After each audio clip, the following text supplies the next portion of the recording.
Thank you. My name is Ramesh Krishnan. I'm the Director of Business Development at TIE Silicon Valley. Thank you for coming. How many of you have been to a TIE event before? And how many members do we have from TIE over here? Excellent. Well, we have a great program for you today. Normally, what we do with these programs is we generally have our networking hour and then start the main program. I'd like to just give you a little bit of 5 minutes on TIE, what we do. For those of you who have come from various places, we have some guests who have actually driven down from Stockton to be part of this group today and enjoy the discussion that's going to ensue in a short few minutes. And so TIE is a 21-year-old organization. We're a not-for-profit. Our goal is to foster entrepreneurship. We came together as a result of the vision of many entrepreneurs who had come here with a couple of things in common. They were from the Indus Valley, and they all had their own struggles, but became extremely successful creating companies such as Sun Microsystems and Cirrus Logic, etc. And we have continued that tradition. Our goal is to foster entrepreneurship. So we bring inspirational programs and tools and educational abilities for our entrepreneurs. We help them seek out what they need to know and go on this exciting journey of entrepreneurship as best as they can. Annually, we have a conference, our flagship conference, TIECon. We just concluded TIECon 2013 in May. It was the most successful TIECon we ever had. We had close to 4,000 attendees, over 220 speakers. We had over 45 sponsors. We had over 220 expo, folks who had their stalls, etc., in our expo floor. So the very, very highly accomplished, highly, popular TIECon, the most popular we have had today. And continuing with the tradition of TIE, we have about 40 to 50 events every year, depending upon how the events shape up. And today's event is all about helping startups and how do you get funded, what are the struggles you go through.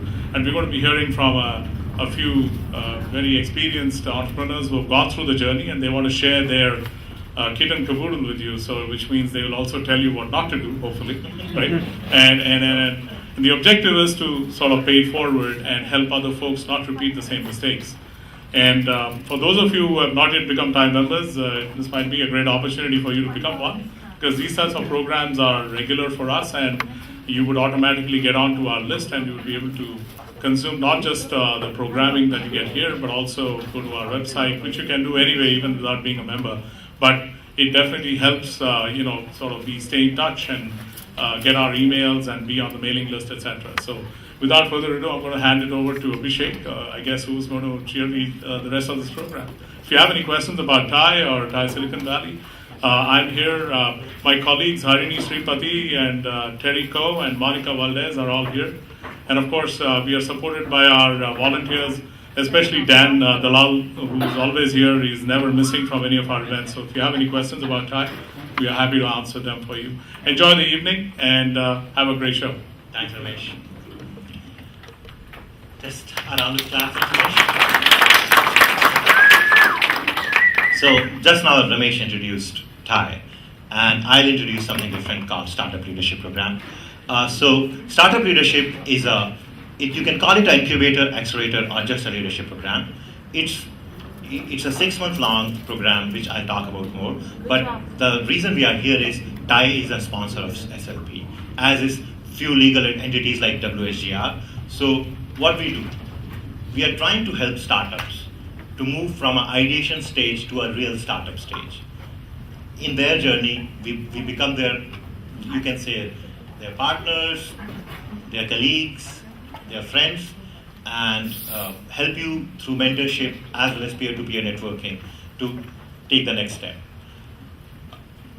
So SLP, okay. So what's the vision of SLP? SLP is to groom the next generation of startup CEOs in technology, life science, clean tech. Basically what it's trying to say is we are grooming CEOs of startups for each and every segment. So if you go to various accelerators across Bay Area, they are focused on few of the verticals. We look at every vertical. But that's not only the case. The case is we don't take any equity. It's a fixed fee, $475 program, where you network with your peers, you meet with a lot of mentors, and you get your startup going. So how big is SLP? SLP is actually across 23 cities in 11 countries. We have chapters in North America, in New York, here in Boston, in San Francisco, as well as in India, China, Japan. So we are all over the place. So when you join SLP, you're not only joining the local chapter here, but you're joining a global network with all the peers who are doing only startups. So we have 900 fellows, that's it, and we have 700 startups. So if you're doing a startup in a particular field, there is a high probability that there is another startup which is doing something complementary to you, and you can make a partnership or you can collaborate with them to take your startup to the next step. And the great statistic about this, startups from SLP have already raised $370 million. So how is the program? Program was started in 2006 by a guy named Anupendra in Boston, and that was the first chapter. And from 2006 till 2012, we already have 900 fellows. This year, we are expecting to get 500 more fellows. So strength will go up to 1,400 fellows. And these are one of the few exits which SLP fellows have seen. Tamon to Digital Globe, there is Savored to Groupon. So these are just a few, and a lot of them have been successful. So you'll say, okay, TIE is there, there are enough accelerators around in Bay Area. Why would I join SLP? What's the value proposition? The biggest value proposition is the group of entrepreneurs we have. There are a lot of those, you can look at them, and they have won a lot of competitions. So I'm an SLP fellow, and recently I won, so I'm part of Wharton Venture Initiation Program too. I won an award there. I won City of Osaka competition. So I won a lot of competitions, and as have these people. So it's a batch of elite entrepreneurs whom you are meeting with, you are mingling with. So it's a great group to hang out with as well as to network with. And not only that, we have a very diverse class. We have 150 plus women fellows. We are, as we talked about, we are across 23 cities. And we have fellows from 19 years of age to 54 years of age. So age is no barrier, especially if you're living in Bay Area where people talk about if you're 20, if you're in 30s, there is no way you can become a CEO of a startup. So in Startup Leadership Program, we don't believe that. And you can be of any age and join our program.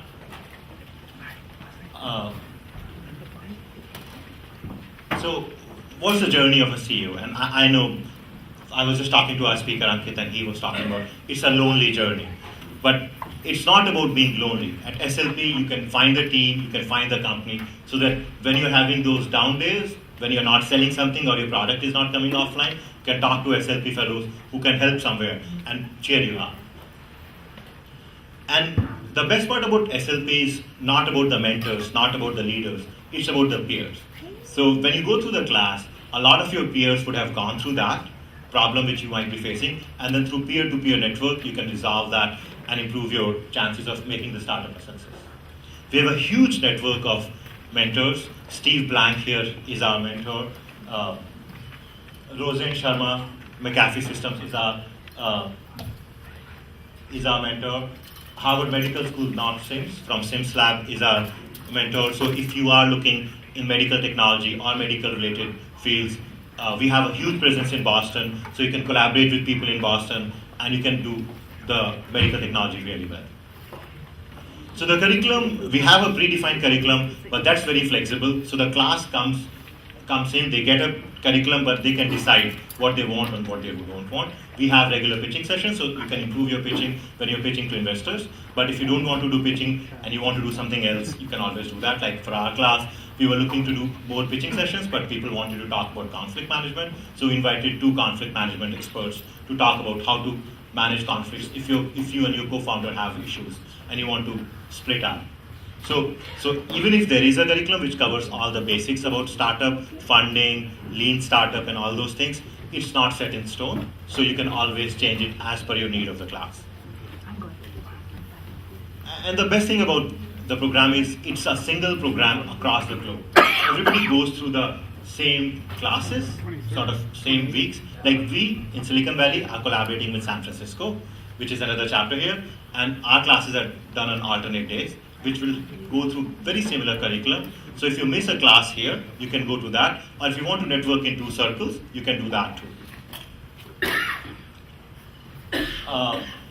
This just talks about So usually our class size consists of 25 people, but it's that's we try to keep it there, but it can be anywhere from 20 to 27 depending on what quality of people. Yes, so what I'll do is I'll talk about this, then we'll have presentation, and then in the end we have Q&A and you can talk all about SLP. So this just talks about various startups which are from SLP fellows which are at various stages. So if you are in any stage, you can definitely find a startup which can help you to find a problem, find a solution to a problem which you are facing. And fundraising, which is the topic for tonight. We have access to top world-class VCs. You can reach out to them. They will come and speak in various classes, so you can network with them one-on-one. With a class size of 20-25 people, if someone from August Capital is coming and speaking, and they're eating lunch with you or dinner with you, you can definitely do much more networking and talk about your ideas. And this is just a bit about us. We have an event today, and we are doing another event in WSGR, who's another sponsor for Startup Leadership Program. And my name is Abhishek. I'm the program lead for this year. And Shilpa is sitting there, and she's another co-program lead. So you can reach out to us. The best way to reach to us is through our website, startupleadership.com. And if you go to a Silicon Valley chapter, you can find our information as well as how to apply to the program. Thanks a lot for that. Now I'll invite our two speakers for night, Nikhil and Ankit. Nikhil, I need to give me a second. So just to tell you about Nikhil, Nikhil is a SLP fellow. He's a 2012 graduate. His startup is called PRS Medical Technology, which is in medical technology field. And he's a co-founder of that. They raised Series A last year, and he'll talk about his journey, how they went around that, what are the benefits and what are the problems they face. So I guess I'll start till the time the PowerPoint is up. It's not a lot of slides anyway. So my name is Nikhil. I'm an engineer by training, mechanical engineer. And I was a fellow of SLP 2 years back. So I'm one of the, I guess there are many experienced people here. I'm sure like many of you in Thai have done like many startups before, have been very successful. But this is more focused on like first time entrepreneurs like me who had no idea what they were doing when they started. So I'm going to walk you through my journey. So I joined SLP because at that time I was working in a bigger company. I had ambition like most people here to start their own company. So I was working on my idea on the side and trying to figure out what I want to do. So I had this concept in healthcare. So first of all, my startup is in healthcare. So I think even though it says PRS Technologies, I think they're missing a word. It's PRS Medical Technologies. So it's a healthcare company. So what we were doing actually were that, so I was doing this SLP fellowship, and as Ankit, Abhishek mentioned, it allows us to like meet a lot of peers in the same field and it's a very lonely journey, so it kind of helps you understand, okay, doing a startup is not such a bad idea after all. So I was working on the idea when I was doing SLP on the side, and I was working in a bigger company at that time. And when I raised money, I had a choice to leave my job to kind of focus full time on the company. And that choice is not so easy as most of us think it is. Like we think like raising money is like, wow, we have achieved something. Actually, it's not. That the work starts after you raise money. So it was a very interesting experience. So I was talking with one more SLP fellow, and so one of the things is that I raised money knowing that I'm not going to pay myself a salary, because I wanted to keep it lean and ensure that we spend all the money in product development and not raise so much money that at the end entrepreneurs don't make any money out of it. So not taking a salary, like not getting any bonus after like every year is kind of not so easy at that point. So I was talking to this guy, and I was telling him, I'm married, my wife, I've told her not to shop anymore at expensive places because it's like, we're trying to save money and all that. And he said, yeah, man, I have the same problem, I left my job, I sold my house, and I funded my startup after selling my house. I said, oh dude, okay, you have a bigger problem than me here. So that kind of gave me the confidence to, I realized that there are people who are really doing a lot of things for their startups, so it's not a bad thing to leave your job and start your own company at that point. So this is just showing that here. So again, it's the SLP allows you to meet like-minded people and gives you that confidence that you need to sometimes make that jump. Because finally what I realized is that job is, like if you can get a job once, you can always get a job. That's my opinion. I'm not yet to look for a job again, so I don't know. But that's the hope. So I think if you're passionate about something, it's good to meet people who are similarly passionate, because what I've seen is that like you can be a healthcare entrepreneur, you can be a medical device, you can be a cloud or software guy, but all the journeys may not be the same, but the end point is the same. Like everyone wants to make a change, make an impact, and in different ways. So I think it's almost sector independent in my opinion. Being an entrepreneur is almost independent of what sector you are in. So I'm going to like explain to you my journey in just 3 companies that I've been associated with. I've been worked in several companies in the meantime, but these are just 3 that I want to focus on. So first one was a sleep apnea company. It's a venture-backed company. So we raised around, I think, $26 million for that startup over 3 series of rounds. I was one of the first employees there, and I kind of learned from that company how to build. I was involved in almost like building the company up from grounds up, and also when we kind of shut down because of lack of funding, kind of understood why companies fail. Sometimes different companies fail because of different reasons, but you always think that you know why something failed. So I think one of the problems was that I think how to raise money from VCs, because what happened was that in our company we found out that investors finally were like, we had a term sheet from a bigger company to buy our company out, but at the same time the investors were looking for a bigger valuation, bigger exit, and they were not willing to put more money in at that point because one of the lead investors was shutting their medical device practice. So in that whole conflict, we lost the opportunity to sell our company, and we also could not raise more money, so we had to shut down. So that was sad, but then I was involved in actually selling the company after I shut down, all the IP and all the assets out. And the company that gave us the term sheet actually finally ended up buying us for really very cheap pennies after that. So that was an interesting experience, but the good part of that was that I met my co-founder and mentor in that company. So it's very important what I learned from that was that is getting money from VCs is always not the best thing to do, because if they are not on board, then you kind of lose out on everything. And the second thing was that it's good to have as a first-time entrepreneur a mentor or a co-founder with you. That helps a lot. So while I was working on this startup, I started a second company called Marcello, because my focus was on creating a company focused on child safety, because fear sells. And that was my whole thing, that children, like parents spend so much money on anything they buy for their kids. So we wanted to create a product focused on like a smart baby monitor that can monitor heart rate and breathing. And there is all this thing about, you say that kids have to sleep on your back because potentially they can die because of issues like if they're on your stomach for SIDS. But it's not really proven to be a big problem, but it's fear-based problem. So we created a product for that. And actually the product worked. We did validation of that. We went about with that, and we tried to raise money for that. So all our potential angel investors were healthcare guys. So they wanted us to make a FDA-approved product, a medical device, and go to that route, which we did not want to do. We wanted to make it a consumer product, sell it online, and get going. So we realized that it's hard to raise money for consumer hardware-focused companies. Now I think this year and last year, I think there's a lot of the online funding forums that you can go to and raise money for such things. But in 2011, it was not so easy. Or 2010, it was not easy to do that. Anyway. So right now that company is still going on. We have a different team working on it, and they are bootstrapping it. And I think we should be able to launch a product next year around that concept. So in that company, we decided not to raise money because we decided bootstrapping is a better approach to do that. So while we were working on Vancell, we also thought of a different approach for healthcare. So we are looking at PRS Medical. We started PRS Medical at that time because we are working on actually flathead syndrome at that time. I don't know if you guys know flathead syndrome for babies. So it's a common problem. Again, this is more of a my child should look very good kind of problem.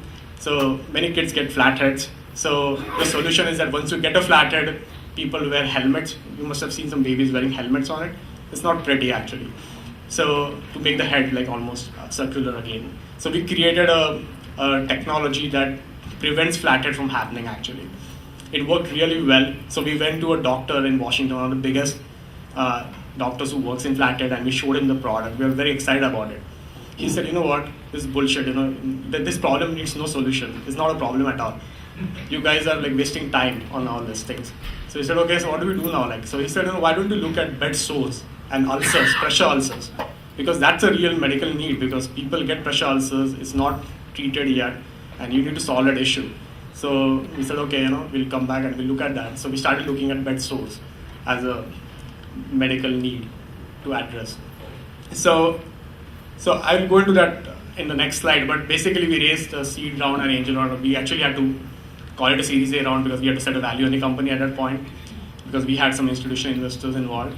And our vision was to not raise so much money that the time to exit or the time to come to a point where we can commercialize the product becomes too far out. So we wanted to be very capital efficient, almost like following Eric Ries's lean startup model in the medical device sector. So one of the things that we did was the co-founder and I, we decided we're not going to pay ourselves any salary till the time the product is commercial and we are getting some money out of it. And second was that, so we wanted to go from concept to commercialization in 1 year. In a healthcare product, that's not commonly done, but I think we are successful. So now we are ready to commercialize the product actually.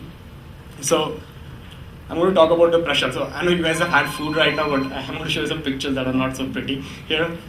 But so why pressure also, right? So one thing was the doctor mentioned pressure also, right? So you see like typically normal butts on human bodies are like this on the picture. You see the healthy butt here, this one. So think of like, I think most of us have something like this, so we don't get pressure ulcers. So pressure ulcers by name means that like if on your, when you have like less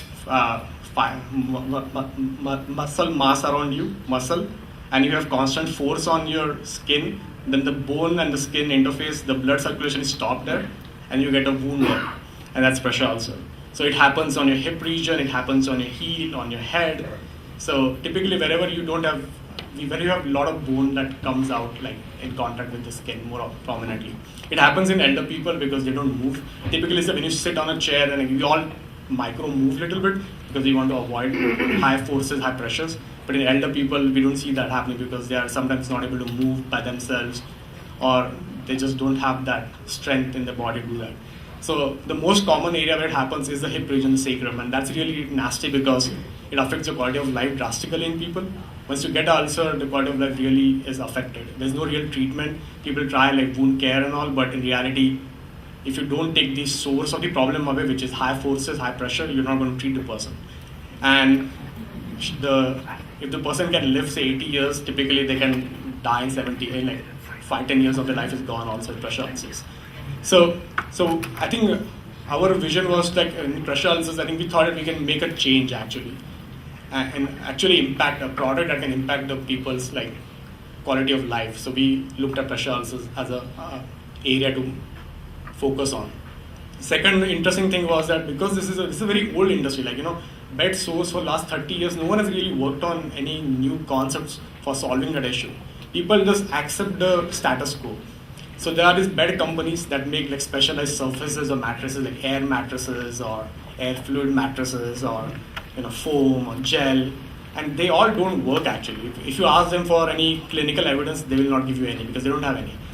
So they make $1 billion a year just selling these beds to hospitals on fear, saying that, hey, you know what, use our bed. If you get sued, you can tell them that this is the best bed you can buy. So you're okay with that. And the incidence of pressure ulcers is increasing in hospitals. It's not decreasing anywhere. So it's a old industry, like no one has really approached it. So this is a great opportunity for entrepreneurs like us to come and make an impact on this. And the other thing is that the beds sell for like anywhere from $5,000 to $75,000. So this is like, they are minting money here for not providing a quality of care. And this is what is wrong with the healthcare system also here. So again, we realize that this is an industry that has not changed for 30 years. So we can make a difference here, come in and really impact it. And third was that Silicon Valley is known for innovation, right? But you don't see any startup in Silicon Valley focusing on pressure ulcers. Reason is because it's not sexy. Like we want to like talk about in parties about, oh, I invested in a heart device, a stent or a brain thing, something to work with a neurosurgeon or something. No one wants to talk about wound care. It's kind of neglected. So that's why it's a great area also for entrepreneurs because if you look at the IP landscape, there is no innovation for the last 30 years. It's all open. No one has worked on it. So that's why this industry was amazing for a startup to come in and really change it. So what we created was a product that our whole pitch is that it's a product that you can just sleep on your hip only, and it will basically give you healthy glutes as compared to like, so basically we are replicating glutes in younger people and older people by our technology. And we are showing that you can use it on any damn mattress. Take a spring mattress, $100 one, put our product on it, and the data and the performance is much better than the $75,000 bed that you can buy. So again, the cost of healthcare is also does, because of the new Obamacare and all, it fits into that whole paradigm also there very well. So we are at a stage where we have finished the product development, we are close to commercially launching it now. And interestingly, the bed companies are very interested and scared of us now. So they're coming and asking us, hey, are you interested in partnering with us, or what is the plan and all? So what we want to do is that we want to really come up with a big, if you had money now, if we wanted to do a big study, prove that our product is better than all the bed companies, what they're selling, and potentially change the industry. But let's see what happens there. So that's why we are focused on pressure ulcers. It's not like I thought that that's the area I want to work on, but it just came out that way. So I guess fundraising. So our investors, we raised a very small round because we wanted to be capital efficient. Our investors are a group of individual angels and a few institutional investors. So when we raised money at that time, we had a prototype that was really crude. Like I had used my hip to model a prototype almost, and it worked fine. So we had some initial bench validation on it, and we had a good IP actually, good patents filed on us. So we raised money from the investors. We were able to convince some people to give us money. So we chose investors based on 3 criteria. One is that one of our lead investors is a person who is really very wealthy, but he believed in us because he actually, one of his family members is suffering from this problem. So there is this passion that you want, like, if you don't have a commercially successful product, how can you convince an investor to give you money, right? So potentially, if they know of the problem as well as you do, and they understand that the existing solutions don't work, then it's a good fit for you also because they have a long-term view like you on this problem. So we kind of targeted some of these people. Second was that, as a startup, you always want to have a team, and you don't want to hire all the people you need. So you want some consultants to work for you, right?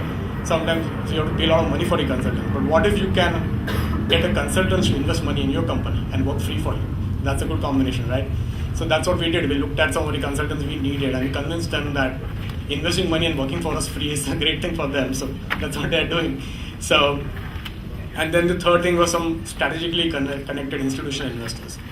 By that I mean that you don't need a lot of, like, I'm not saying like, go to NEA or we didn't go to the big funds here, but some funds that are affiliated with some of the big companies that you want to scare or who might be interested in you afterwards for exit also. So you don't want, like, we didn't want to take from them a lot of money, but we wanted them to be associated with us because they gave us inside input into what is happening in those companies. Are they afraid of us still, or what is happening with them? So that's how we kind of chose the third group of investors. And so we raised it last year. I think we have met almost all the milestones that we promised the investors, and now we are in process of selling the product in the market, and all the hospitals, local hospitals, are interested in buying the product. So we're excited about it now. So we are just a team of 2 founders and 1 full-time engineer. So that's one more thing I realized. You should always hire an intern or a fresh graduate, low cost, and very hardworking people. So it helps you a lot. Okay, thanks. That's all. Thanks a lot, Nikhil. Our next speaker is Ankit. He's a 2010 SLP fellow, and he was a program lead for 2011. So he did this what I'm doing right now a few years back. He has been a great help to SLP. He has been a leader. So, and he has founded his company called Marcello, so he'll talk about that. Well, first off, good evening, everyone. Thanks for coming out tonight. As Abhishek mentioned, I was with SLP a couple years ago, and then I helped run the program 2 years ago. So it's definitely, the way I remember it best is think of it as a therapy group for CEOs. So typically when you meet people, you meet them for, you meet them at a conference, you shake hands, and you move on. The part that I loved about SLP was you got to see those same people for 6 months and really build a relationship. So now this group from 2010, from 2011, 2012, I count them as part of my inner circle. So whenever I get stuck on something, I have a group of people who I can just talk to about the problem. Could be co-founder issues, could be customers, could be product, could be anything. And I think I find that really helpful because they say when you're a CEO of a company, it's very lonely. You can't really talk to your investors sometimes. You can't talk to your co-founders. You can't talk to your team because it's just so, you don't want to kind of trouble people who are working with your company, but people who are outside can give you a pretty fresh perspective. So anyway, I do recommend if you're interested to check out the application for it. It's a pretty selective program, and I think that helps in kind of creating a really tight-knit community. So let me introduce myself. My name is Ankit. I'm the CEO of Marcello. I started Marcello, August 1 would make it 6 years ago, so a long time. And I've been working on this company. We're doing indoor mapping, and I'll talk a little bit more about it. What I wanted to talk to you about today was how to really take advantage of Silicon Valley and do stuff for free, and how to get as much free stuff to build your company, okay? We've built Marcello now for 6 years. We were able to do it without raising any venture money. So when I make an offer to employees or potential employees, my options are actually worth something because they're not diluted. And I think it's a fantastic way if you can retain control of your company and build your company without having to dilute like hell and lose control, etc. So what I want to share with you are some tips and things that I noticed in the last 5 years, things that you can do to do stuff really cheaply, really effectively, and grow quickly. Okay? But before I do that, let me give you a quick, 2-minute introduction on Marcello, just so you understand the context and the stories that I'm going to tell you in a few minutes. So just at a very high level, Marcello now has about 100 people. We're focused on mapping every interesting building on the planet. This is shopping malls, airports, museums, convention centers, hospitals, museums, and we're trying to enable a new generation of indoor location-aware apps. So you go into a Walmart and you can find a product, or you're at an airport, you can get walking directions to your gate, or you're at a conference, you can see where your LinkedIn friends are in real time at CES. So a whole new generation of indoor-specific apps. So you've got some customers like Walmart and ValleyTech and others who are trying to, again, build some new experiences for the indoors.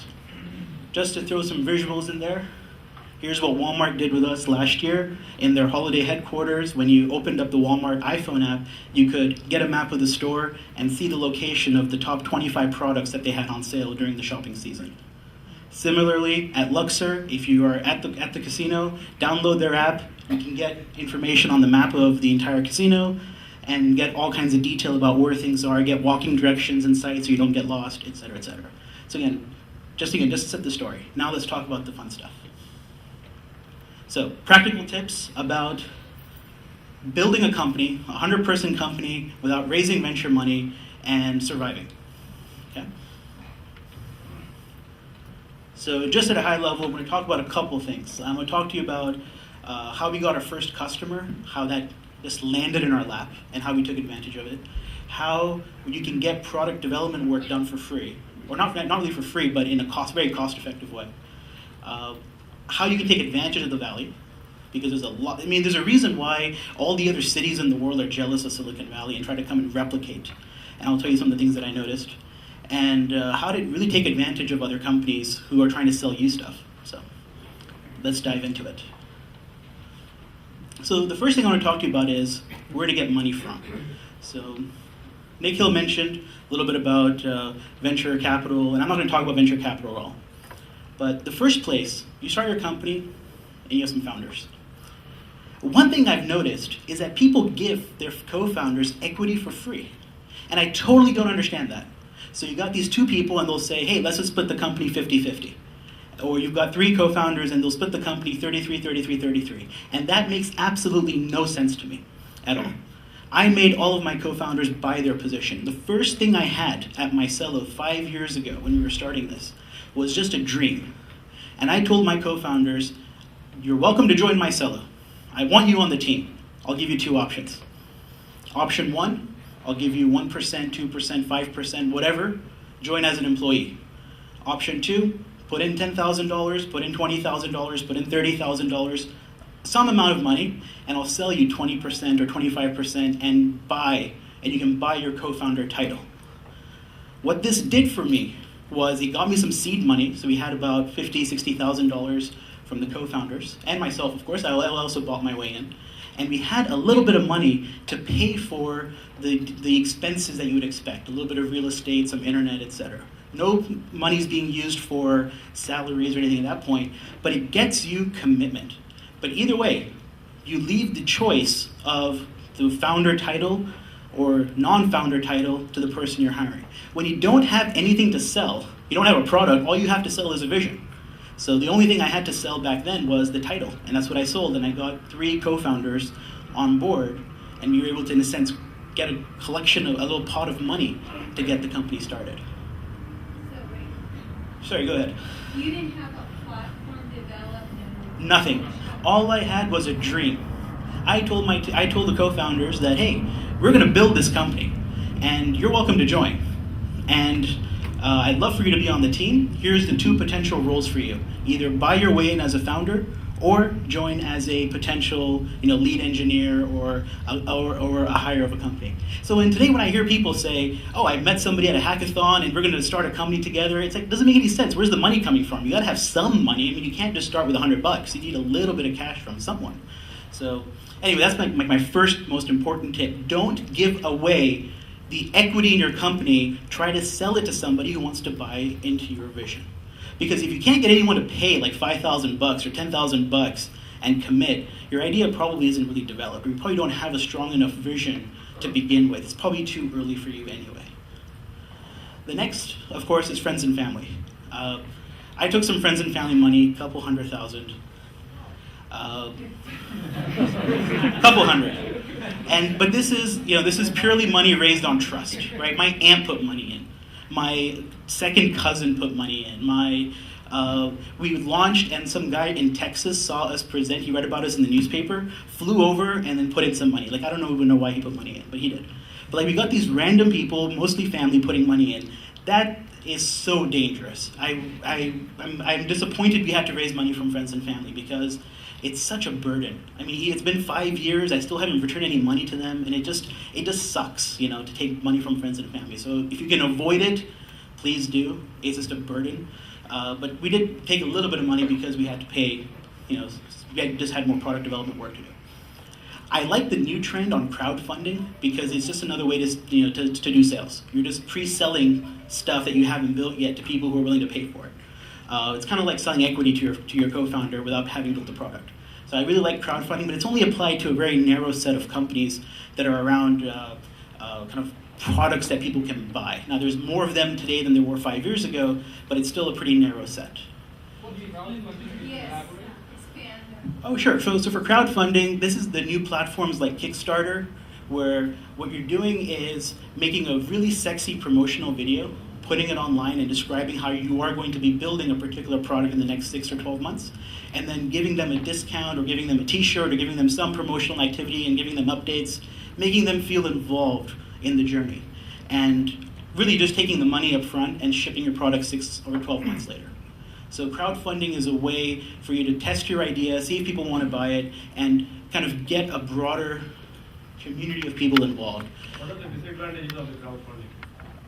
It's only applied to a narrow set of companies. Like if you're trying to do a pure software sales, like a software company, it's pretty hard to sell that ahead of time. It really only works for companies where there's a physical product involved. Like someone's building a really cool stand for an iPad. It's a really shiny aluminum, and it's a solid piece of metal, and you can buy it ahead of time. But for something that's more amorphous like software, it's very hard. Mainly for consumer market. And more for consumer, true. I added customers on this list because most people forget that customers will actually pay you, and that you're building a company to get customers. I'll tell you a funny story. I had a reporter reach out to me last year, and she sent me a message saying, like 10 different questions about my company. Question number 6 was, who are your investors? How much money did they put in? And how actively involved are they in your company? It's like, okay, good question. I replied in a single answer. I said, Marcello is a customer-funded company. And you know what the reporter said? She replied saying, customer-funded? What does that mean?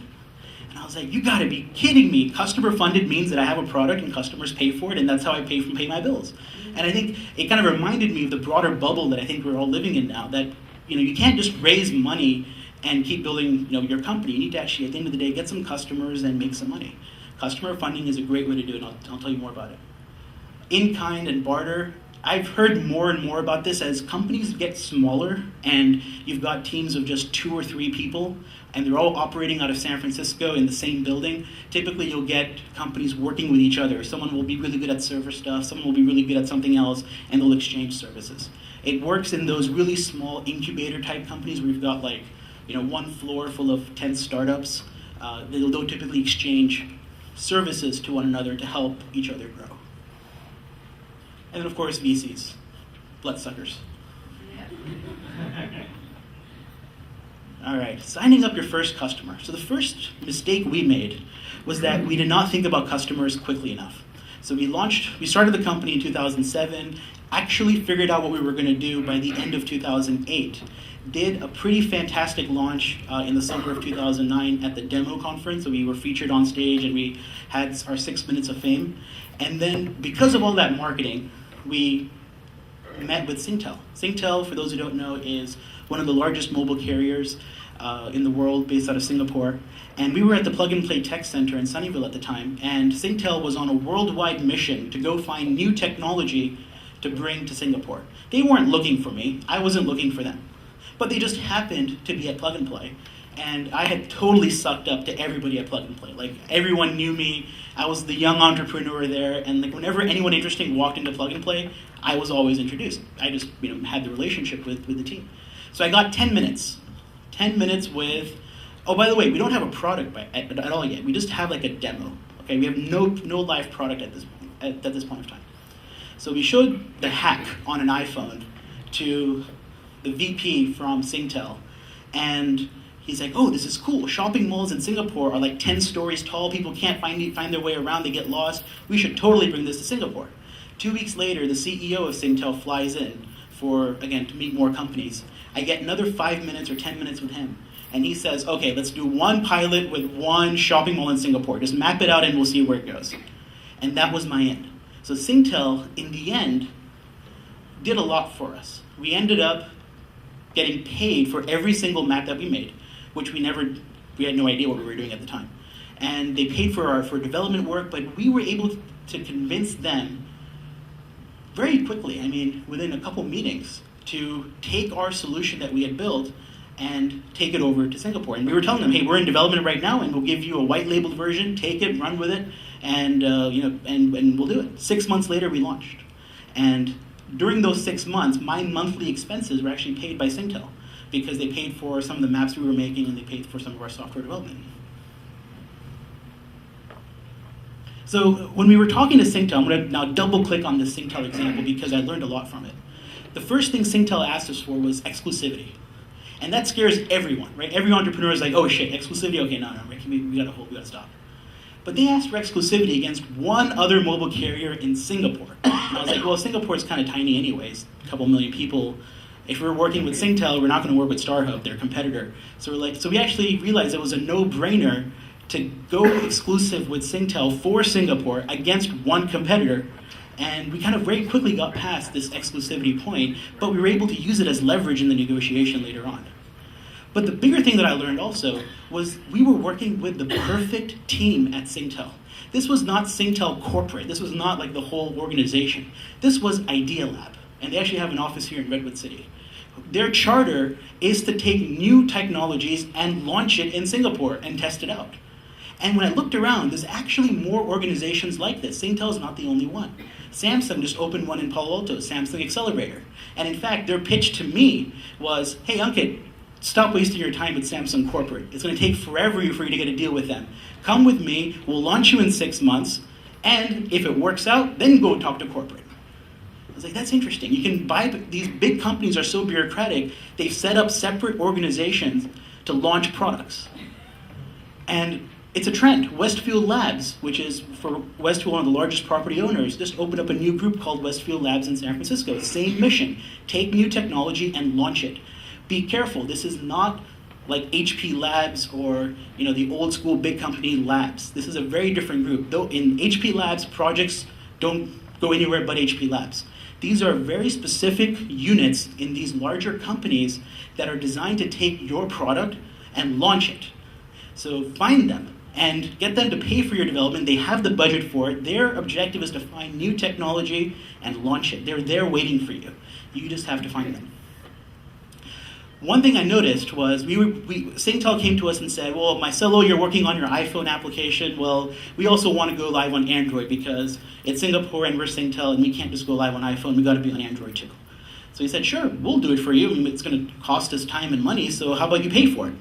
They're like, well, we want to pay for it, but we want to have your skin in the game. And what I learned from that was they were estimating that the cost of building the Android app would be about $40,000, and they agreed to pay $20,000. But my cost was actually $20,000. So it was not so for me it was totally funded, and it totally worked out well because if customers start asking you for features, they know it's going to cost you time and money, and you're doing something special for them, and they're willing to pay for it. They will pay for it if they find that value in what you're doing. And if you had asked me 3 months before we met Singtel that, hey, Ankit, you're going to get a company to pay for your development and build your Android app, I would have thought you're insane. I would have never thought this would happen. But it's there. You just have to find it and just kind of believe it can happen for you. I had no idea that I could ever, I'm like, hey, why would a customer pay for my Android application that I can then reuse and do other things with? We didn't believe it, but it happened. Oh, and the final point, negotiations with all these big companies is expensive. So we had to do, I mean, I didn't want to use my lawyer for it, so I just learned as much of the legal contract as I could. And I noticed that a lot of bad stuff in legal contracts happens when things don't go right. So Singtel wanted us to put all of our code in escrow in case we went bankrupt. And they needed to support their customers. So I was thinking to myself, that kind of sucks. We haven't done a deal with escrow ever since. But we agreed to do it then. But then after we went live and nothing went wrong, we actually never put our software in escrow. They never checked, and we never did it. And to this day, I mean, it's never been done. It's in the contract. No one's enforced it. So I think that's another kind of thing there. I mean, these contracts get so complex, but they're designed to protect both parties when something goes wrong. If things are going well, you can agree to this stuff. It's not a problem. And then again, if we were going bankrupt, I don't really care what happened to the software anyway, so it's not really a big deal. But don't get hung up on these points. And I think, I guess that's where the entrepreneurial risk factor comes in a bit. Let me tell you what we did next. So we were building this iPhone app because our core focus was on mapping and building indoor maps. We didn't really care how people use it. We just knew that our technology, our resources, our engineering team was committed to the mapping technology. So we figured out that we didn't really have to build the app, so we tried to outsource it. Now, I don't like outsourcing to India. Why? Because they have zero UI skills. You can get great software made in India, but user interface design totally sucks. So I didn't want to do any outsourcing to India. So I wanted to get developers here. But even in 2009 and 2010, getting developers was super tough. So we got a little creative. We met these two guys, James and Eddie, again at the Plug and Play Tech Center. They started a company called Inedible Software. And I hung out with them, and I told them about our mission of mapping every interesting building on the planet. They believed in Marcello. They believed that we were going to be a successful company. And they agreed to do it for a convertible note instead of cash. That was awesome. We got these two guys, Eddie and James, were in the first, they were at Stanford when Apple was teaching writing iPhone apps. So these guys were solid. They had between the two of them, they had about 10 million downloads for their own applications. They were awesome developers. And I got them for 5% cash or 10% cash and 90% convertible note. So it's barely any cash flow cost to the company. Later on, hey, the note could always convert into equity. But the reason it happened was I'm super passionate about my company, and I got them super passionate about working on the next awesome application, this indoor mapping thing. And it's a bit tricky on the legal side. You got to make sure your convertible note is structured well. We gave them a little bit of a discount and all those things. But it worked, and they built it. And then once Singtel came to us and said, hey, we'll give you $20,000, I got another development firm to do it for 50% cash, 50% convertible note. And it worked. And I think I've seen this trend. There are developers out there, or actually app development teams, that will build, if they're inspired by your idea, they will do a revenue share approach with you. They will do an equity-based approach with you in the company. Now you have to figure out, is your company all about the application?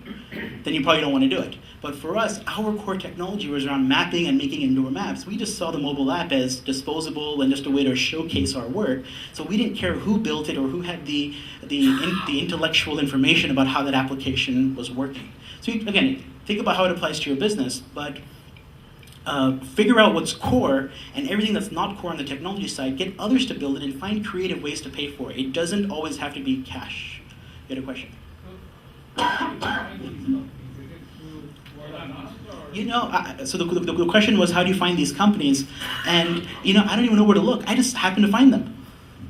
But the thing is that you keep your eyes open and look for, and you look to be creative, right? It's so easy to go and say, yeah, you know what, I need some developers, let me just go pay some cash. It's so easy to do that. It's so easy to default to that mindset. But when you don't have any cash and you're thinking, oh, I don't really want to do any cash, but I really desperately want this to be done, you've got to start thinking creatively about other ways that you can finance it.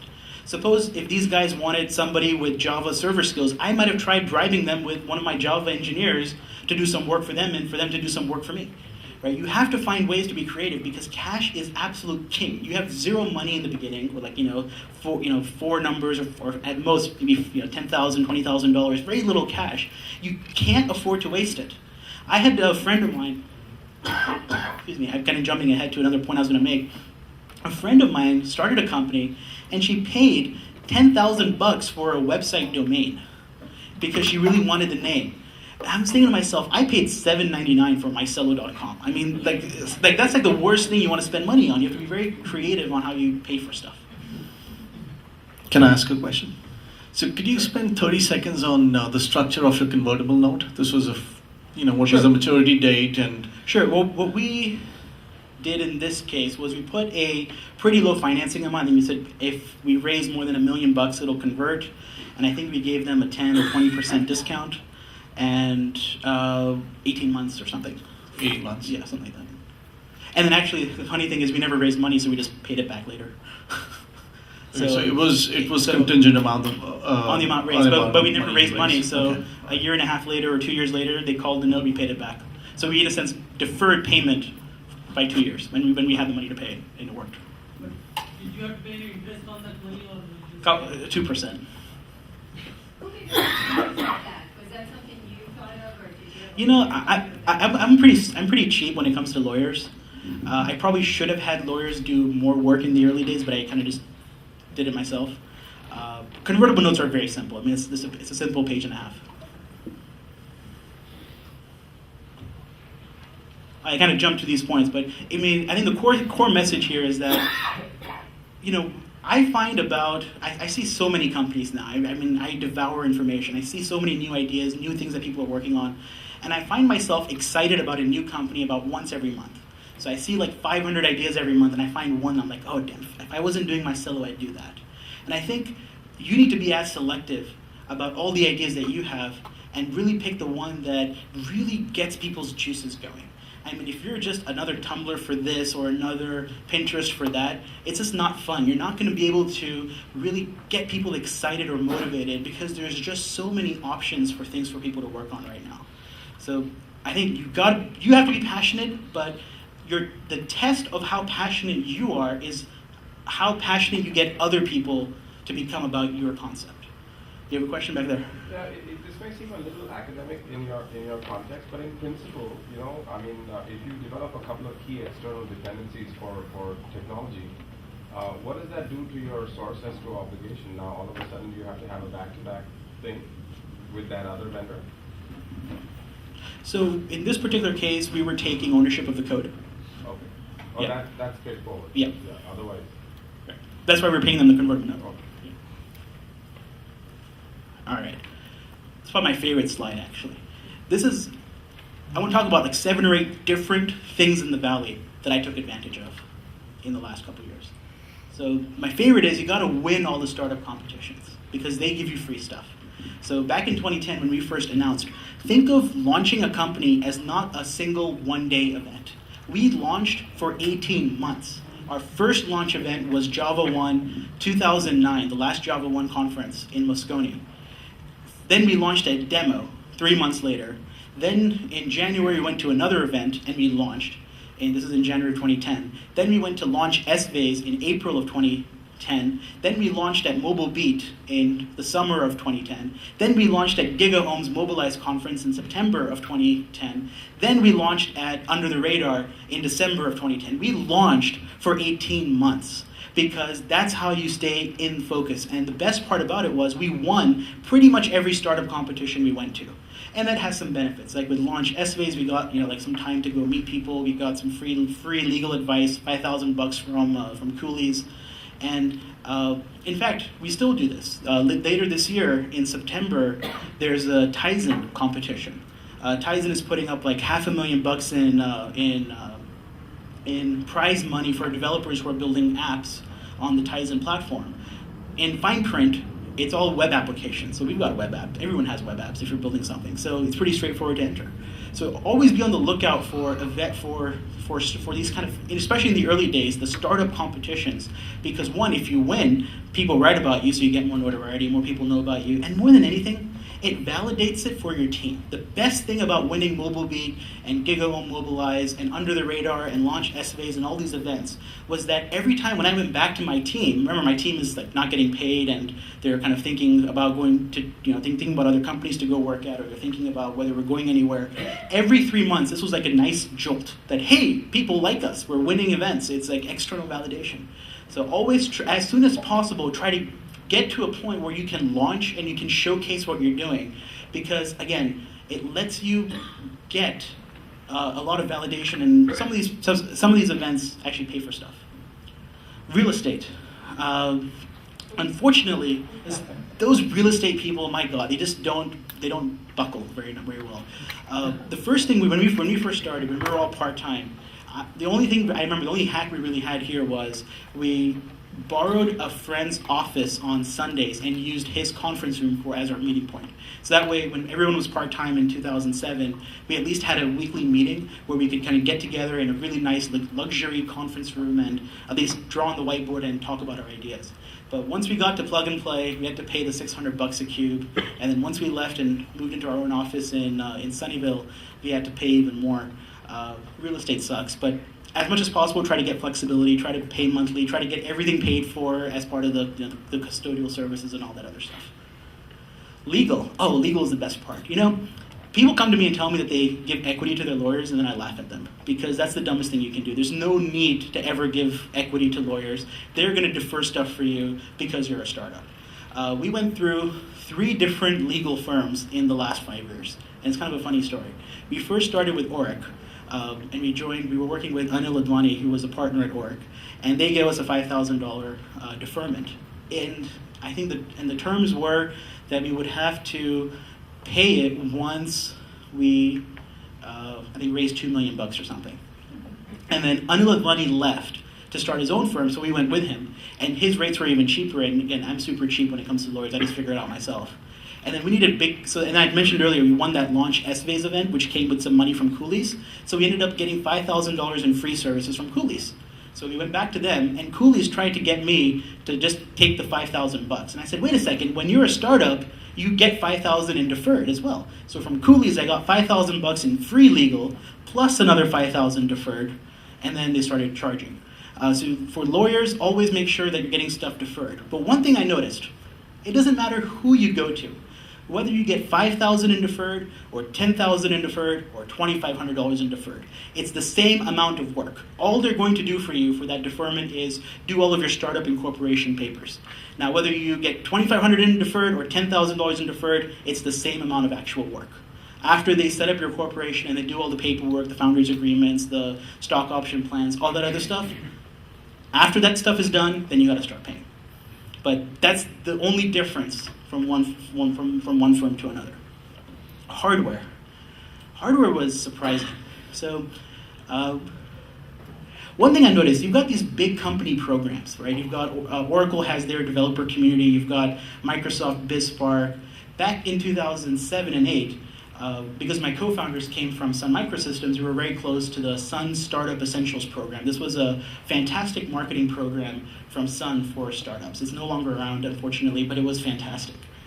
we got hooked up with, I think, a $20,000 server, which ended up becoming the workhorse. We got it as a loan for about a year, and then Sun Microsystems forgot about it, and we never gave it back. It's still sitting on our server, and it's like our workhorse. It's probably the most powerful machine we have, and we got it for free because it was like 3 years too old for Sun to sell. So they used to give all the older stuff to startups, and it totally worked.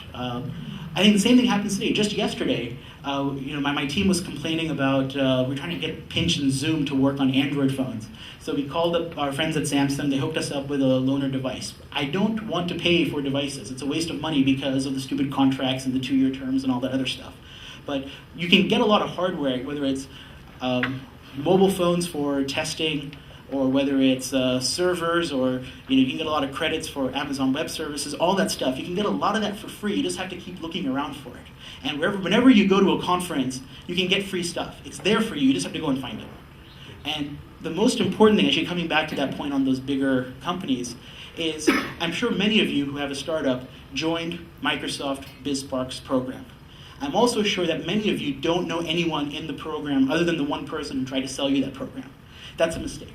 You've got to go and build a relationship. If you're in that ecosystem, you've got to build a relationship with the director of that unit, because once you get that person excited about your company, you get access to a lot more resources. That happened for us at Sun Microsystems. It happened for us at other companies. At the moment we got their marketing and partner development group excited about Marcello, suddenly we were invited to their events, we were invited to their private dinners, we suddenly got access to the network. Same thing, for example, it happened to us at Samsung. We became very good friends with the folks who were running the Samsung Mobile Innovator Program, and because of them, we got space at their booth to launch our Android application at the CTIA conference in 2010. We also got invited to their quarterly dinners that they had with partners, where I met other customers that I was trying to meet. But just joining that program doesn't get you that. You have to build a relationship with the people running the program, because then they'll look out for you and they'll get you in on all of their networking and their marketing and all the stuff that they're doing. Monthly bill for phone, that's easy. Skype and Vonage, that's awesome. I actually just got Vonage on my phone, so I can make an international call for like $10 a month. So I just dial my Vonage number, then I dial the international number, and I'm set. And it's awesome because I've got customers all over the world now, and I don't have to think twice about calling them, and it avoids the whole hassle of trying to set up a Skype call or setting up a WebEx and getting international people to sign up and stuff. It's just too annoying. Just call them direct, use Vonage. Set up meetings in free places with Wi-Fi, and conferences. This was probably my best hack that I did. When I was working on Marcello, I started the company when I was 20 years old, maybe a month before turning 21. I was very young, and I didn't know anyone. And I went to all these. I wanted to go to all these conferences, but damn, the price was like $1,000. And I can tell you honestly that in the last 5 years, I have not paid for a single conference that I've gone to, and I go to conferences every month. Okay, sorry TiCon, I haven't paid for TiCon either, and I've gone mostly every year. And it's just there's ways around. If you have to pay $300 to go to an event, I mean that's $300. I mean you better get a ton of value out of that. I'll tell you how I did it. In the early days, I just volunteered, and when I told some of my co-founders and other team members that, hey, I'm volunteering at this event, they're like, really? Aren't you going to get stuck doing all the work? I was like, you know what? When you get in on as a volunteer, you get exclusive access. So I worked at Mobile Loco, for example, and I made sure, don't just volunteer blindly. Mobile Loco was a conference that takes place in the Mission Bay Convention Center. They needed like 10 volunteers for 10 different things. I made sure that I got the speaker spot, where I could welcome the speakers and give them their badge. Why? Because then I got to meet every speaker, right? And as I gave them their badge, I gave them my business card, right? And it was perfect. It was like ready-made networking for the day. I went to Under the Radar. I went to Under the Radar like 3 or 4 times. I knew the core conference organizer, the whole team behind it, and then one time, the time when we went to go present Marcello, they actually thought I was going to be there volunteering. I'm like, no, not this time. This time I'm here because I'm here to present. But I was there every quarter, just helping, badge up speakers, because I get 5 minutes of private time with them. And again, it helped me, whether I got any business out of that I have to go and go look at my notes, but it helped me get that confidence to go and talk to people, get the message about Marcello out there. And I told you the website domain story. I mean, people ask me, how'd you come up with Marcello of all possible names? I'm like, look, a name is just a name. I don't care about the name. I care about the domain price. It was $8. It's cheap. The most important part is you want to get a domain that is very clear on Google SEO. You don't want to try to fight your way on SEO, search engine optimization. Marcello was totally clean. If I try to build a brand around some stupid name like Inside or Indoor Mapping, I'd be stuck because the SEO would just be pathetic. Because we picked a totally random word, you search Marcello, it was instant for us. Indoor mapping is synonymous with Marcello if you do a Google search for the phrase. So be cheap and just take advantage of all this kind of stuff. The value is here to be taken advantage of. And the more I talk to other startups, the more I realize that if you stay in your comfort zone, you're not going to be able to do any of this. You got to really push yourself out and say, suppose I don't have any cash, I'm not going to spend any money on that conference, but I'm still going to go. I'm still going to meet everybody there. And then figure out how you're going to do it. You'll find a creative way. It'll happen. You will find a way. The door is open. You just have to find a way through it. Let me tell you something that I totally love, that I can't believe happened. But I remember reading that you have to be very careful. Sometimes you want to reveal who your vendors are, and sometimes you don't. In the case for Asana, we actually became really big fans of Asana. So Asana is probably the best product management tool ever. We tried all kinds of stuff at Marcello, and it was hard, and nothing ever stuck. We've been using Asana for like 2.5 years, and it's brilliant, and it works, and we get stuff done. We joined Asana right in the beginning when they were getting started. And just by accident, I knew it was started by these ex-Facebook guys, so I knew I wanted to kind of get to know them. So I sent them some emails on feedback for their product. They responded, we kind of built a relationship. And then 6 months or a year later, they had a launch video. Now, Asana is a huge company from a valuation point of view now, from a team, from an engineering team. Like Asana is like one of the top companies right now in the Valley. And when they did their launch, they wanted to shoot a video. So they actually came to our office and included us, and that's kind of the screenshot of the video on YouTube, of me talking about Marcello in their launch video. Out of all the videos that we've ever produced at Marcello, we get like 1,000 YouTube views after 2 years, right? I mean, like only the geekiest of the people in the location and mapping will look at our videos. Asana's video in the last 6 months has had like 100,000 views. And it's on their homepage. If you go to their homepage and play the video, my face shows up. That's awesome. I mean, from a Marcello branding point of view, it's fantastic. And I would have never thought, but you can actually use, if you're paying somebody for their services, I want them talking about my company wherever they go, right? So today, in fact, this happened today, the latest blog post from Asana today is about Marcello.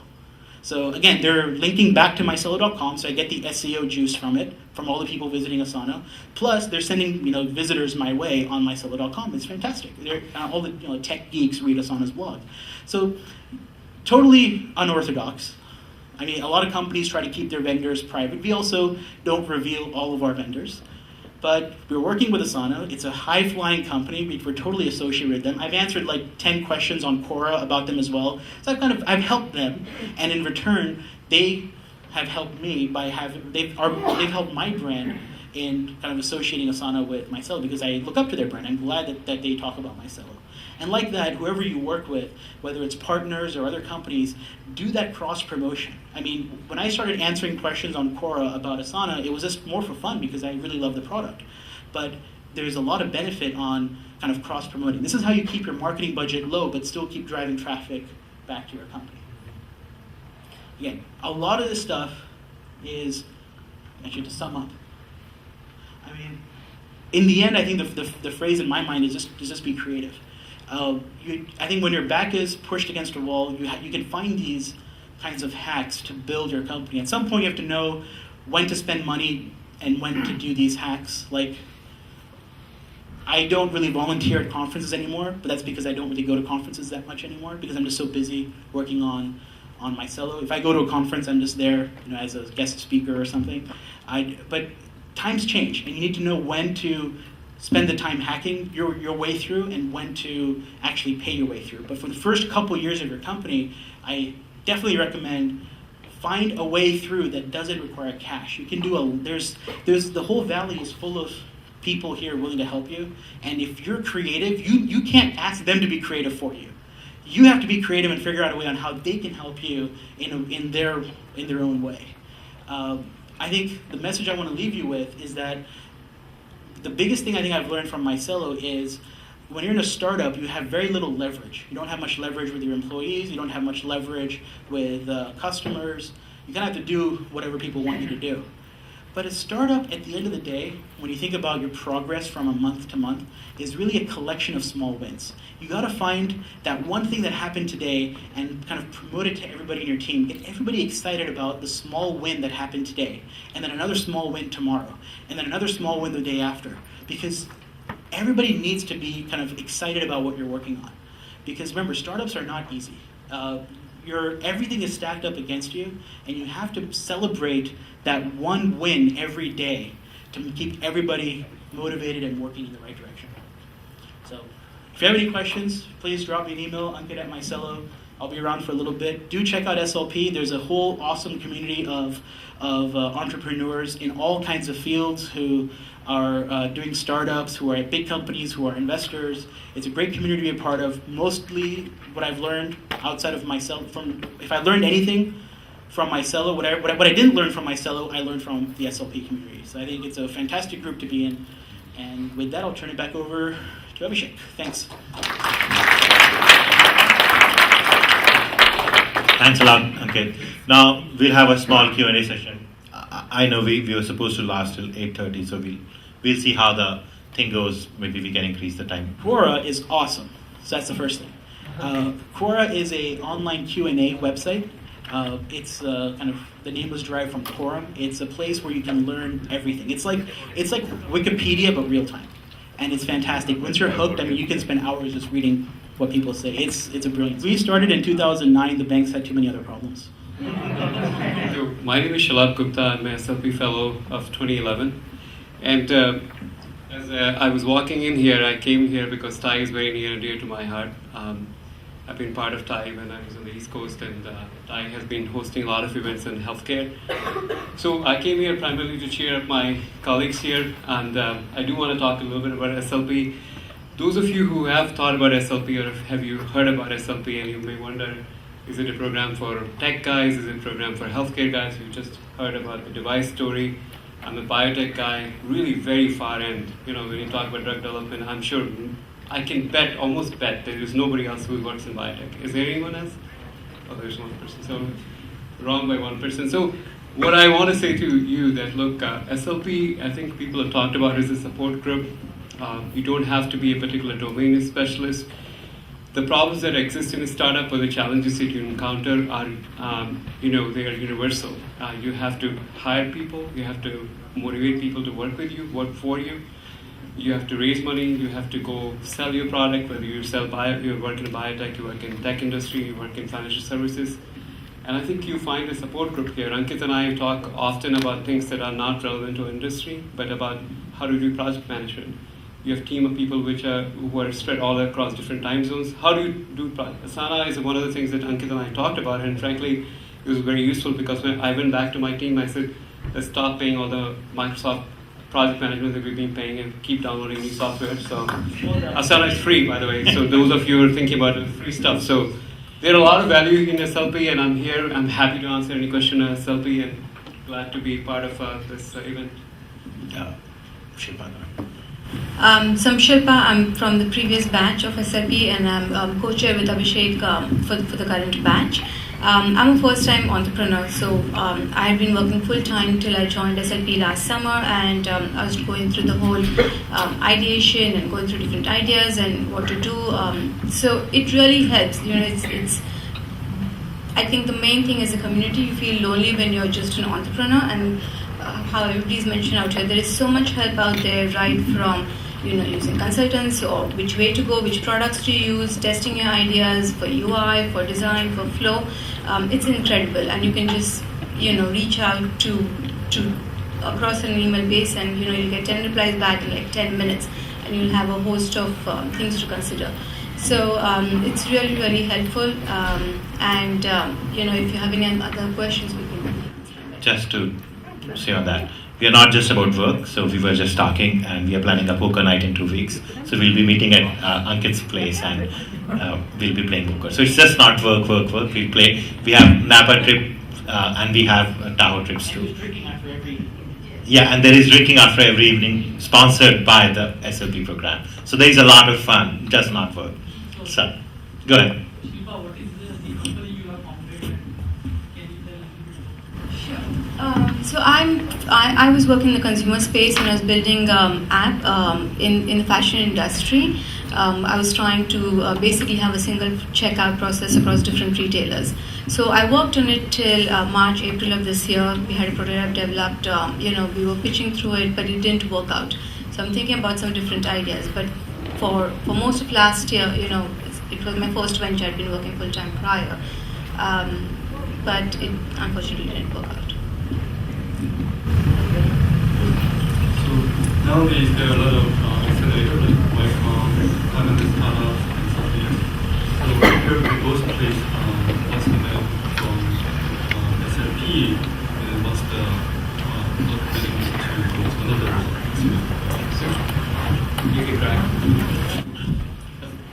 I'll just contrast it. We want to give analogies so that you can relate to it. SLP is not accelerator. There's no physical space. We achieve. So we go and get the space from Thai or some other place to host our events or host our meetings. That's one. Second thing is that I think Abhishek talked about it. No equity. I think the $475 is it $475? It's $475, But what do you pay for? $475 is more than paid for, because you're talking about 15 events out of it. Plus you get to go, you get access to TiCon and things that will cost you money otherwise. So that's second. And the third part is most accelerators have they can give you services. This is a support group. This is a relationship that's for life. I mean, Ankit and I don't work in totally different industry. Shilpa just talked about her being first-time entrepreneur. I'm the first-time entrepreneur. I worked in venture. I worked as a physician, but I never started my company before. We can compare notes. This does not happen just for 6 months. It happens year after year, and that's the relationship you have for life now. Let me add to that. Think of SLP as a private network of just founders who just hang out and kind of help train new ones to join our club of 1,000 people. Comparing it to a incubator or an accelerator, I think is the wrong comparison. A lot of SLP fellows either were in those incubators before SLP, or after or during SLP joined those incubators as well. Because those programs tend to be more an 8-week massive rush on development, get your product ready, launch it, and get in front of investors. SLP's community is more around the kind of personal relationships and building a network of friends who can help you on the softer side of building a startup, building the relationships. What does that stand for? Startup Leadership Program? I think the closest it comes to is the Founders Institute, I think, is similar to some extent. So just one more thing. So I just graduated from Wharton last year, and I'm part of the venture initiation program too. But the community at Startup Leadership is so much better network, so much more helpful, that you can clearly see a difference between those two. So it's about the community you want to belong to. So Y Combinator always will bring out that. And it's not that they are bad, they are amazing. They have amazing network, and they have some great successful startups. But they are very focused for a few weeks, and here you are going more for a lifetime of network.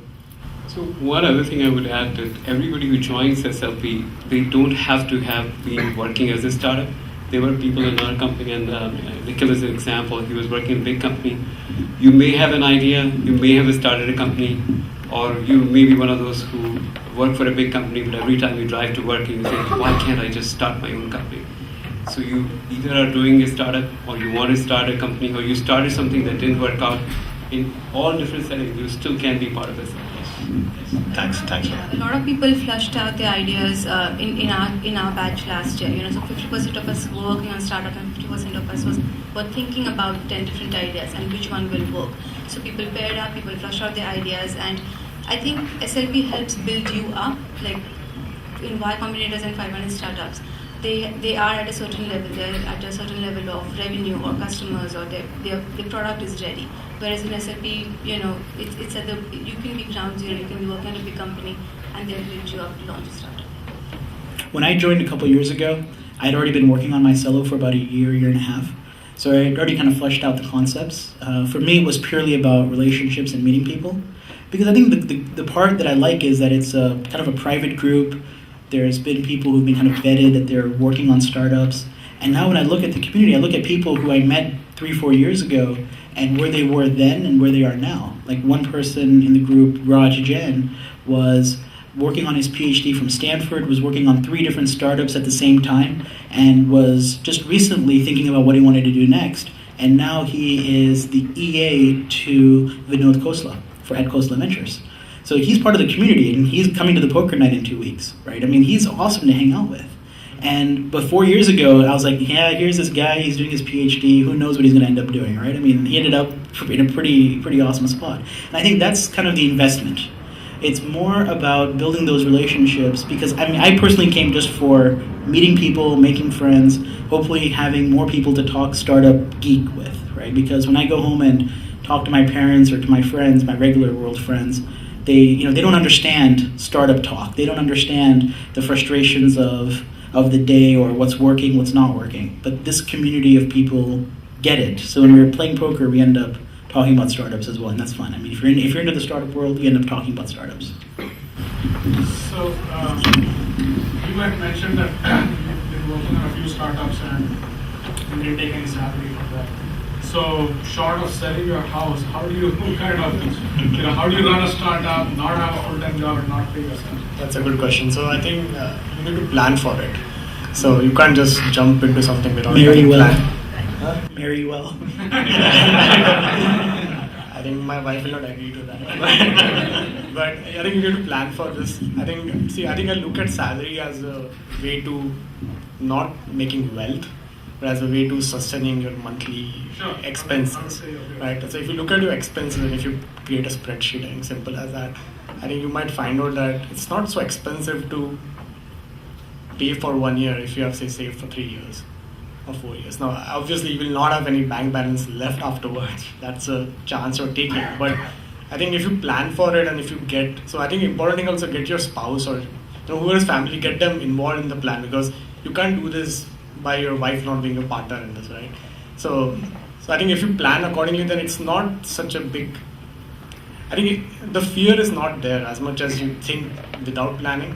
But I think it's all about planning and when to move into that. I think so. You can't I don't recommend just blindly jumping into that. So you should have a plan for your company. You should have a plan that after 1.5 years I should raise money or I should pay myself something because that's my kind of limit on this. So plan accordingly. I think then it's simple. And plans fail, but so I do want to add one point here, that whatever sacrifice you make by not taking cash, make sure you're being rewarded for it in more and more equity. A mistake that I see people making is they say, I'm a founder, I took my 30, 40, 50, 60% of the company, and then they stay on that, and then 2 or 3 years later, they're still there. But they didn't take any salary. So the way I kind of look at it is, remember that if you're investing, in a sense, by not taking a salary, make sure that you're being compensated for that in other ways in the company by taking more and more equity in the company. That's exactly what we did actually. So we actually pitched to investors saying that we are not taking a salary, but our contract says that after 1 year, 1.5 years, we will, if we raise a certain amount of money, we have option of converting that into certain equity in the company or getting all the cash back. Well, that's lucky. Yeah, and also we use that to pitch to the investors saying that, hey, we are the biggest investors because within founders, we are putting in more money by not taking salary on the front end than you guys are. So it also kind of validates some of the things. So I think it's important to write a contract, as Ankit said, in a way that is beneficial finally. So in reality, you're not actually not taking a salary, you're just moving it out in time. So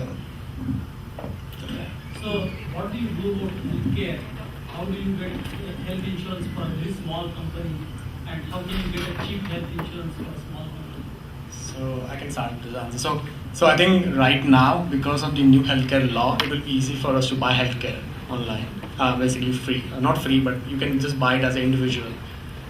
Before that, what I did was actually, once you leave a company, you have this 16-month thing that you pay, Cobra. So that's the thing I did. So that's expensive, but that's okay. I think that's the simplest way to do that.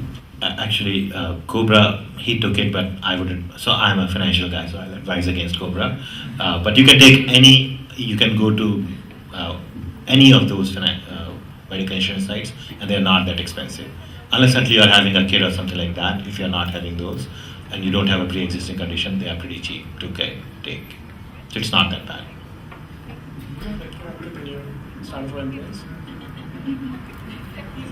It depends on the phase of the company. I think in the early days when you're starting a company, I think most of your employees, I think, understand that health insurance is hard to get. And I think in our case, most of our employees in the early days actually were on their spouse's plan. Again, marry well. For me, I was on my parents' plan. So that's what I did. When I was planning my startup, I talked to my wife, we did a plan. So we are paying our mortgage as well as our monthly thing from her salary, and we are completely on a medical plan. So we did that plan that no expense for a year. We haven't gone out for a year and a half now. We did a lot of roaming around before I quit the job. So you can sort of plan that out, and you can manage a year and a half or two, and hope you are successful in that time frame. I mean, I'll be the first one to say that I had it very easy on the financial side, because again, I started when I was 20. I left college, I lived at home. My expenses were, my parents paid my health insurance, they paid my car insurance, I was so lucky that I went home, I got dinner, my mom packed my lunch for me. Seriously, I was able to get to work at 8 a.m. and work till midnight for 3 or 4 years straight because of just those benefits. Now, I kind of think and I laugh about those times, but it was such a blessing to be able to just take advantage of that because, again, it gave me, I was literally at the Plug and Play Tech Center for 18 hours a day. I brought my dinner with me from home. It was nonstop work. And now, today, my parents are now in India. They're coming back in 2 weeks. I'm waiting because the last 4 weeks I've noticed that I'm losing 90 minutes every day cooking dinner. It's annoying. And I'm like, damn, that's 90 minutes where I can't, reach out to more customers. It's driving me nuts. I think you have to really think about the environment you're in. I got lucky. I know my next company is going to be much harder, from the rest of the life point of view. Kind of a quick side story. I remember when I was, because I'm so focused on myself, I don't take care of a lot of things I should be taking care of, like, paying bills or paying off car tickets or all that kind of stuff. But I noticed that whenever I travel, I'll take half a day off the day before and just do everything in one shot. So that kind of helps too. I don't get involved in the day-to-day life management stuff. I just kind of push it off and I do it in one day at the end of the month and just take care of it because I'm just so excited about myself and the work we're doing that I just don't have the patience not to be working on myself. So how do you get to the point where you say, okay, I'm going to leave school now and just focus all my attention on work? What did it for me was I was at UC Davis and I was doing chemical engineering. And I worked at oil refineries and I worked at Clorox in their new product group. And Marcello started by accident that summer. I was in the new business development group at Clorox thinking of 1,001 ways to get more bleach into your house. And this was the sink. There was a new contraption they were working on to get more bleach in the kitchen. And Marcello started in the night. It was just a hack in the evening. I started working and brainstorming the idea. And then it was about a year later where I actually said, you know what, this is pretty exciting, and I think I made a big mistake in studying chemical engineering because I look at some of my friends who are doing chemical engineering and they're 5 years into their career now and they're doing process engineering at an oil refinery and it's pretty boring. And I think I realized when I started Marcello and I kind of got into this habit of thinking about startups and learning about startups, wait a second, man, chemical engineering is a really boring career. And the best thing about America is that you get all these chances. If I had failed a year or two later, I could always go back to school. And that flexibility in America is unique. You don't get that in other parts of the world. And that was the point that convinced my parents that if I failed a year or two later, I could always go back. And I think just to add to his experience, I think I can tell you the story I did not share is that I was in India doing my undergraduate education, and coming from an Indian family, education is very important and very culturally important. So that was in the year 2000. I was in my, I would say, in my senior year or junior year. And I actually started an internet company. It was IT boom space. It was called paidmail.com. The whole vision was people will write emails and you'll get paid for it or something, some stupid idea. So, but it was, at that time we believed it was awesome. So we actually created a business plan, went to competitions in India, and we actually contacted some investors here in Bay Area, and we got few investors telling us we are interested. That time everyone was investing in everything, I realized that. So they said we'll give you 150K, okay? And you just have to come here to incorporate it in some here in USA and then leave school and just move here. So I went to my mom and said, "No, I'm going to leave school now." I never realized that it's such a big deal to leave school in India. When I told her that, it was like she was crying and all this whole thing. So I think what I'm going to say is that, so I did not. I kind of said no, not the correct time because my parents will maybe either kill me or commit suicide, one of those two things. So I told these guys, these investors, that I'm not interested now. I'm just going to do the normal route of Indian parents. And I think that's what I'm trying to say. Ankit, and being in America, I think being in Silicon Valley, I think everyone understands the startup culture. So I think if you can't do it here, you can't do it anywhere else. So this is the place to be. Yeah, people in India don't understand. I was visiting my grandparents a few months ago. My grandfather sat me down and he listed everyone in the family, him plus then afterwards in the family tree, and reminded me that everyone has a college degree, with him being the guy who got a PhD first from his village, then his three sons or two sons and a daughter got their degree, and then all of their kids had degrees. So I think you have to kind of put up with that. But then I told him why I think I'm doing the right thing. But there's a lot of family pressure, and it's tough. But I think in the end, you just have to do what you think is the best. So Nikhil, you have mentioned that you got your idea while you were working at another company. So was the idea related to what your company did, or were they two separate ideas? So it was a separate idea. So in my parallel thing, we're talking about cash flows. I was earning money to sustain myself, but I was also investing the money back into my ideas and patterns and all that thing. So I was working on a healthcare, as I told about a child products idea. And in that time, kind of in my J&J, when I was working on products for children, but completely different for making sure that the anesthesia is painless in kids. So the good part of California is that you can work on your own ideas on your own time. So California law is very good actually.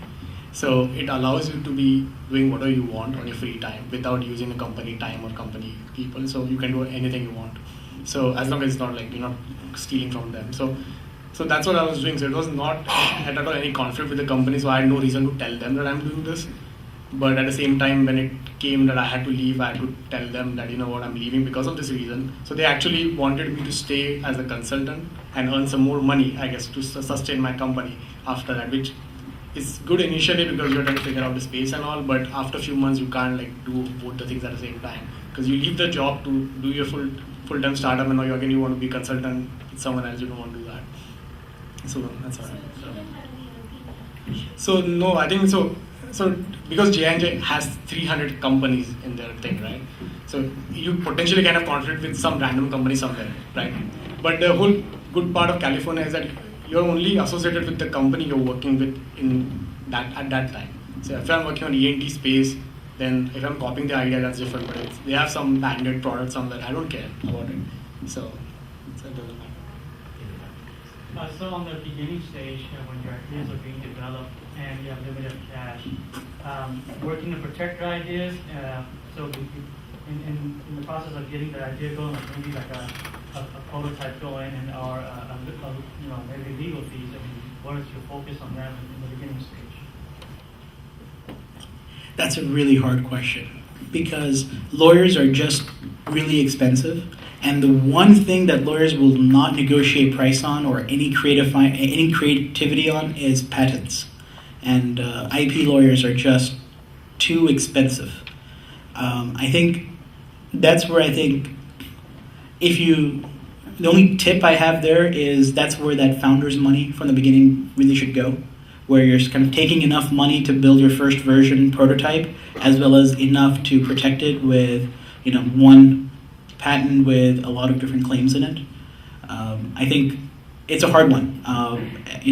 You just have to find, it's just the kind of the cost of doing the startup, which is why, again, I look at companies where founders just gave equity away to one another, and they, between the two of them, have $1,000 in the company. It's really hard to do anything with that until you have sales and you have money coming in and you can spend it on stuff, or you raise money and do it. So it's kind of a catch-22, but the best way is to have the founders put in the money for that. And I think for me, because IP is such a critical element of my company and my product, so I spend a lot of my own money on the IP, so you can't escape that. No one is going to do it for equity, even if the lawyer is your best friend. So what I did was I actually, because of my experience in a previous startup, I did a lot of the work myself. Like a lot of the patent searches that you have to do, and a lot of the initial claim drafting and language drafting, you can do it yourself. If you read a few patents, you should be able to figure out a way. So if you can do a lot of the work yourself, then the legal fees decrease to some extent, because then the lawyer is just formatting it and helping you, guiding you in that. So I also did one thing. I decided that every year I'm going to spend 15% on my income on my own ideas and on IP. So if you can set a limit to that, that also helps you like figuring out where you want to put your money, because you have 100 ideas or 15 ideas. You can't protect everything. So focus the one that you want to protect and just spend the money on that. In terms of specific numbers, I've seen patents for as low as $1,000, and the high end tends to be like the Oric or the Wilson Sonsini's at 10,000, and then the ones that we felt comfortable with were more of the boutique IP firms, which would typically do it for 4,000 to 6,000. Yeah, so that's a great estimate. Like $5,000, you should be able to get a good patent lawyer. So I think on building on that, just to give you a specific number, so provisional patents that you file first, they are cheap. I mean, you could file them for $1,000 or under. $100. You could get them. The bigger cost comes out after 18 months or so, or 12 months from the patent filing. And now there's a new law which is first to file, not first to invent. You got to be careful on that. But other sane advice that somebody else gave me, the 95% of the patents that are filed are worth nothing. So you also have to believe in something to protect it, but at the same time, you have a 1 year window to see whether your idea is actually even worth spending more money or time into it. Yeah, and I think one thing I can add, so I have a patent on energy generation in cars, okay, random patent. So I spent $15,000 on getting that idea patented. So I was working in something, and I had this great idea about vibration, energy harvesting, energy, clean tech. And I was young, and I thought, oh wow, great idea. So I spent a lot of money, got the patent actually. It's a very broad patent, but I'm not going to work on it ever. So I think in hindsight, maybe that money I could have used somewhere else. So I think what I'll be saying is very important. You have to focus on the correct idea. Ideas are plenty, you can get a lot of patents. It doesn't matter. One advice I remember one of my lawyers giving me was, he said, it doesn't really matter what patent you're filing, it conflicts with at least 20 things already filed. So, that's the one other way to think about it. It's like, he's like, if I was contesting this, he's like, I can find 20 things. So I think one takeaway, if you look at these conversations, as you talk about, one part I thought I was sitting in the audience. So Ankit and Nikhil are two people who are running companies, and I'm running my company. You are not, but you'll be running a new one. The part is that people always think that a startup is that something just happens to you. That one day you just wake up in the morning, you tell your wife or you tell your family, you know what, I just decided that today is the day that I'm going to go tell my boss that I've been meaning to tell for the last 12 months, hey, you know what, this is really the job that you give me every day. I don't like it. I'm going to go work on my company. In reality, what happens is a transition. It takes time. And even if you think leaving your job is hard, imagine doing what you have to do every single day. And what Ankit is saying is true. You are always pushed against the wall. You have to hire people when you can't pay them. You have to raise money when investors are totally not bought into your idea. So I think one part that you find in SLP is that people talk about group therapy. I think there is not one particular challenge that you can get a textbook on. Chapter 1, this is the challenge number 1. Convince your family. Challenge number 2, figure out how to get paid. There are challenges that are happening simultaneously. So one part about being in a program like this is that you constantly deal with those issues. We talk about patent here. there are a lot of times people talk about co-founder issues. How do you bring a co-founder? Ankit has his take on co-founders. Sometimes things go well, but things fall apart after 2 years. So how do you deal with that part? Hiring more people, giving them equity. In fact, these are common things that have evolved, and SLP also has their own, LinkedIn group, and people talk about this very openly. The problems that are here in the US are same in Europe. They don't change. These are human issues, leaving your full-time job, going into doing something totally different, unconventional. Sometimes things don't work out, and there's nothing wrong about it either. So just hitting the time, so maybe one more question. Okay. Let me ask you a technical question, sorry. So You can ask later, Frank. seed funding to Series A funding. What is the return that your seed investor should expect? What is the sort of return you should give to a seed investor? So I think there is no one answer to that, but I would say that the seed funding was provided by me and my co-founder. So we actually were the seed funders of the company. We priced it at Series A later on for the second round when we got external money. But our investors invested with the mindset that they can potentially exit with one round of investment. At least maybe 3 to 5x of their money they'll get back from it. Maybe you can answer that.